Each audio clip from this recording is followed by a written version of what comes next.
जो आप तेल को इंपोर्ट कर रहे हैं, अगर वो तेल बिके ही ना,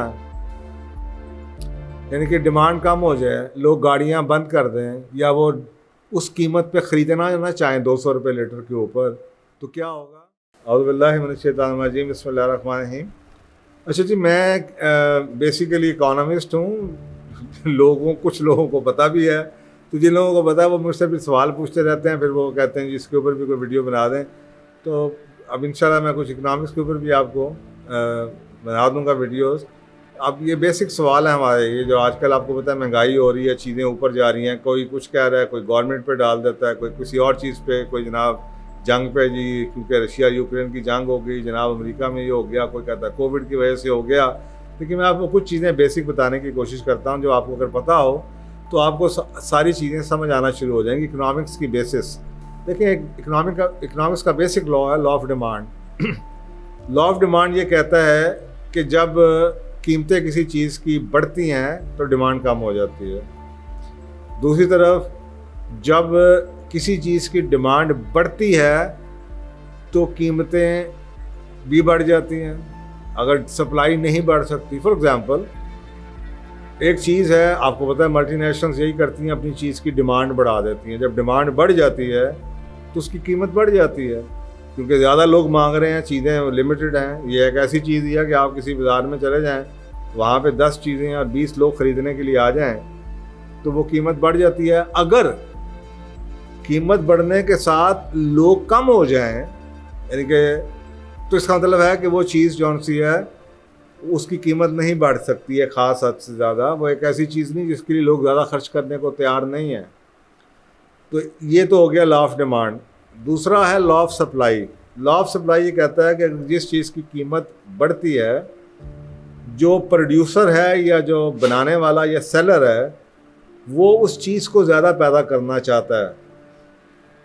साफ ज़रा उसको लगता है कि यार इसकी कीमत बढ़ रही है, इनकी जो महंगी चीज़ें हैं उसको बनाने वाले ज़्यादा लोग आ जाते हैं। डिमांड है तो वो क्या करेंगे कि उनको पता है कि इसके प्रॉफिट मार्जिन ज़्यादा है, तो वो उसकी सप्लाई बढ़ा देते हैं, यानी कि उसकी प्रोडक्शन ज़्यादा कर देते हैं, जिसमें उनको मार्जिन ज़्यादा लगता है कि या उस चीज़ की कीमत ज़्यादा लगती है।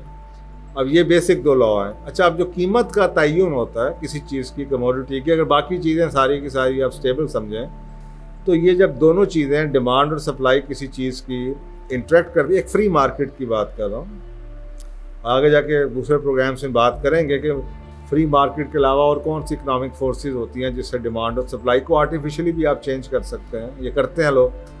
तो जब ये दोनों डिटरमिन करते हैं, यानी कि वो कीमत जिसके ऊपर लोग एक चीज़ की डिमांड है इतने यूनिट जितने की सप्लाई वो दे सकते हैं। मसला अगर डिमांड बढ़ती चली जाए, सप्लाई बढ़ ना सके, तो कीमत बढ़ जाएगी।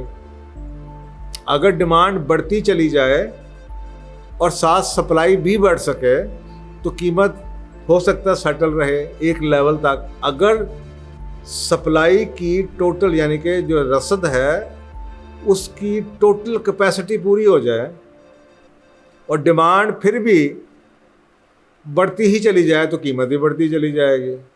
तो ये एक सिंपल सा है। तो जहाँ पे ये दोनों चीज़ें क्रॉस करेंगी, डिमांड और सप्लाई, वही उसकी एक तरह से प्राइस डिटरमिन हो जाती है कि बेचने वाला इतने में बेचने को तैयार है और ख़रीदने वाला इतने को ख़रीदने को तैयार है, और वो चीज़ डिटरमिन हो। अब यही फार्मूला अगर आप देखना शुरू करें तो आपको समझ आ जाती है कि कई चीज़ें जो मसला आपकी लोकल प्रोडक्ट्स हैं, जो लोकल कमोडिटीज़ मार्केट में होती है, अब वो डिमांड किसी चीज़ की बढ़ गई। अब आपको सोचें, एक आदमी सुबह छाबड़ी पे केले लेके निकलता है बेचने के लिए, और वो सुबह कहता है कि जनाब 20 रुपये का फ़र्ज़ करें जनाब 6 केले हैं या 20 रुपये के 2 केले हैं। अच्छा, वो देखता है कि 20 रुपये के 2 केले बिक गए हैं, अब उसके पास कम होते जाते हैं, कीमत बढ़ा देता है। अगर उसको लगे कि ये लोग 20 रुपये के 2 केले नहीं ले रहे हैं, तो वो क्या करेगा, कीमत को कम करके देखेगा कि ये बिकते हैं कि नहीं बिकते। तो ये बेसिकली जो प्राइस का तयन होता है वो डिमांड और सप्लाई से होता है। कुछ चीज़ों की सप्लाई बढ़ सकती है या बढ़ी हुई है।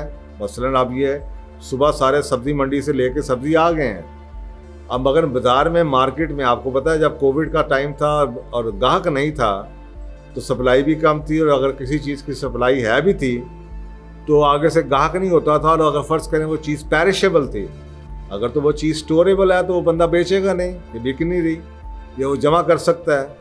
लेकिन अगर वो चीज़ पेरिशेबल है, उसको पता है ये अगर आज शाम तक ना बिकी तो ये ज़ाया हो जाएगी, तो वो सस्ती हो जाती है। इसीलिए अगर आप समझें कि जब रात के टाइम ये सब्ज़ी वाले या फल वाले अपनी सब्ज़ी या फल को सस्ता बेच के घर चले जाते हैं, क्योंकि वो पेरिशेबल आइटम है।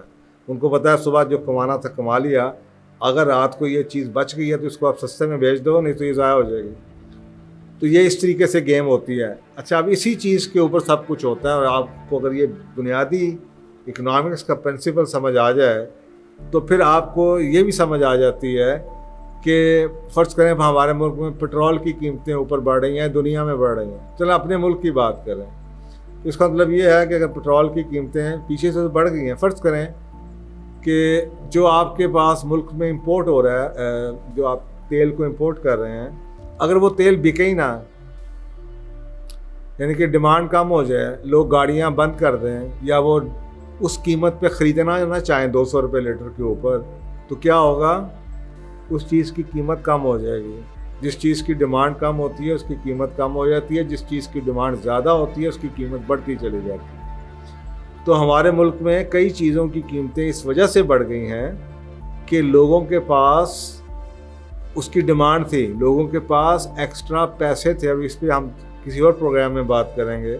आपको सोचें, एक चीज़ है, आसान इसका एग्जांपल यही है, एक चीज़ है, एक ही चीज़ है और उसकी कीमत लगाई जाती है। अब उसको ख़रीदने के लिए, जैसे बोली में होता है, दो लोग आ गए हैं, तो साथ साथ अगर उसकी 100 की चीज़ है, दूसरा कहता है 105, तो उसके बाद जनाब वो पहले वाला कहता है 110, क्योंकि उसकी सप्लाई जौन सी है वो बढ़ नहीं सकती, वो एक ही चीज़ है, या वो ख़रीदना चाहिए। इसी तरीके से आप सोच लें कि एक शहर है, उसके अंदर फ़र्ज़ करें टोटल आपके पास 10,000 किलो गोश्त है, लेकिन ख़रीदने वाले 12,000 किलो गोश्त की डिमांड है, तो उसकी कीमत बढ़ सकती है, क्योंकि गोश्त जौन सा है वो 10,000 किलो ही है। तो इस आप कोई ना कोई ऐसी एग्जांपल कोई भी आप लगा लें किसी चीज़ की, अगर वो फ़र्ज़ करें 10,000 किलो किसी चीज़ की सप्लाई है और वो 10,000 किलो नहीं बिकता, तो या तो अगर वो चीज़ वक्ती तौर पे है तो वो स्टोर कर लेंगे, और अगर वक्ती तौर पे नहीं है, उसके बावजूद कोई लेने को तैयार नहीं है, तो उनको कीमत कम करनी पड़ेगी।